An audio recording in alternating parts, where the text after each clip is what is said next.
When introducing the exercise, make sure to mention that this is the E5 machine, also called external rotation of the shoulder.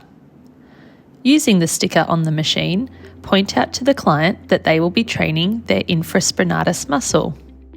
Show them that their start position will be their arms raised to the side with their forearms in a vertical position. Explain to them that their arms will be rotating back until they reach the end position.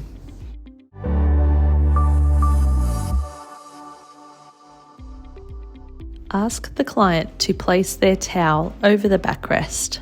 Set the weight for females to 20 pounds and for males to 40 pounds.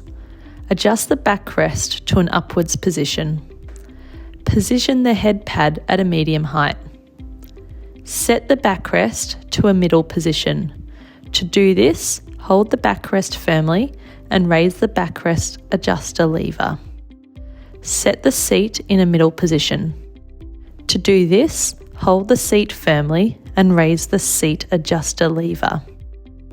Set the two range of motion start positions into position 19. Make sure you remove the additional pads of the arm pads. Set the arm pad to the E position. To do this, press the lever down and move the pad. Open the two range of motion stops to the maximum. To do this, turn the crank counterclockwise until it stops. This corresponds to the number 00000.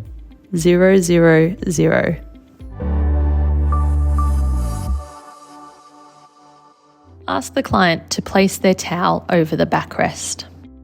Ask the client to sit on the seat so that the back is in contact with the backrest, placing their feet flat on the floor, resting on the frame, or crossing them in the air. Then ask the client to sit up straight so their back is upright against the backrest. Fix the headrest pad in a comfortable position and rest their head against the headrest pad.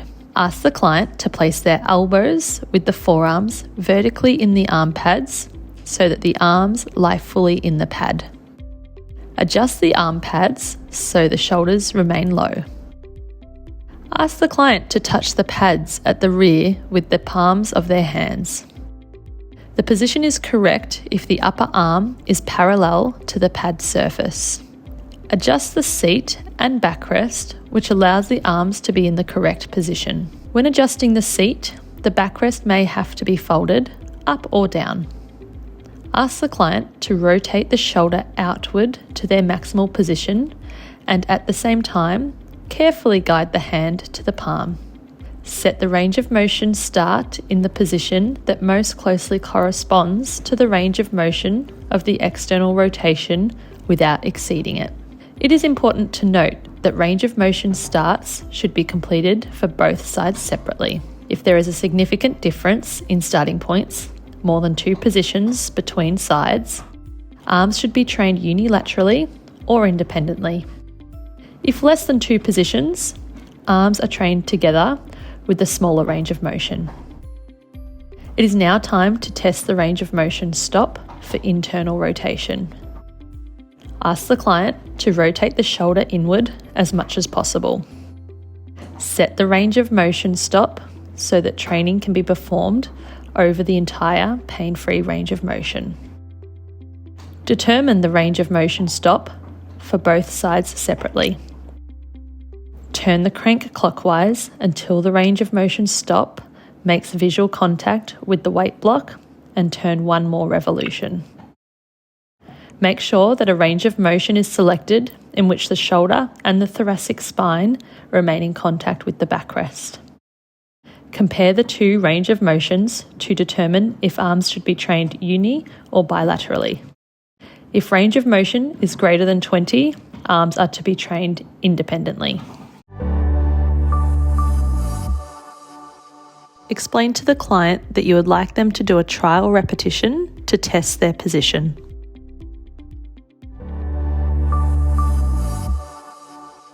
Select an appropriate training weight for the client.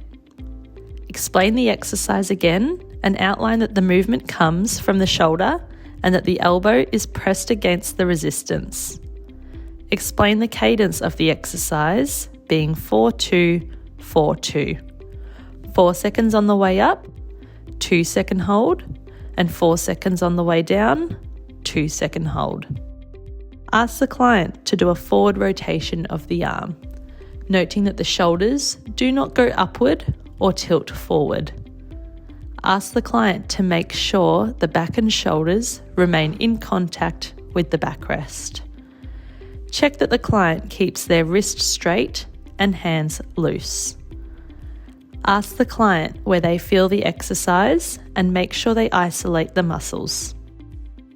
Make sure the client continues with a natural breathing pattern and does not force their breathing. Explain that you would like the client to work to the point of local fatigue, meaning they are not able to do another repetition to the target range of motion.